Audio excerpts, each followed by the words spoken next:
బాబాయ్ నమస్తే. దర్శి నియోజకవర్గంలో ఈసారి గొట్టిపాటి లక్ష్మి గారు గెలుస్తారా లేకపోతే బూచేపల్లి శివప్రసాద్ రెడ్డి గారు గెలుస్తారా? గొట్టిపాటి లక్ష్మి గెలిచిద్ది. ఎందుకంటారు?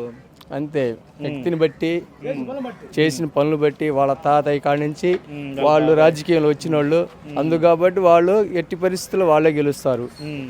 అదే నాన్ లోకల్ అంటున్నారు. కొంచెం నాన్ లోకల్ ఏం కాదు, ప్రకాశం జిల్లా ఆమెది కూడా ఉమ్మడి ప్రకాశం జిల్లా.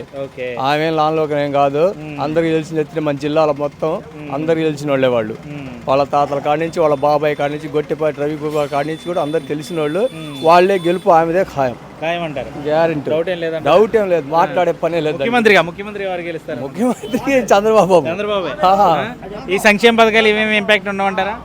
ఏమి ఇఫెక్ట్ అదే ఉండదు. సంక్షేమ పదాలు ఏముంది, జనాల డబ్బులు ఇవ్వడం సంక్షేమ పదం కాదు. ఏదైనా గ్రామంలో ఒక మురికాలు చేయటం, సిమెంట్ రోడ్డు వేయటం, అది సంక్షేమ పదాలు. ప్రజల్ని ఎన్ని రోజులు సాగిస్తారు వాళ్ళు? జనాల్ని డబ్బులు ఇచ్చి ఎన్ని రోజులు సాగుతారండి? ఒక నెల సాగుతావు, లేకపోతే 15 రోజులు సాగుతావు. ఎన్ని రోజులు సాగుతాడు? ఎన్ని రోజులు జనాన్ని ఏం సాగలేడు. అవన్నీ తెలుసుకున్నారు జనాలు.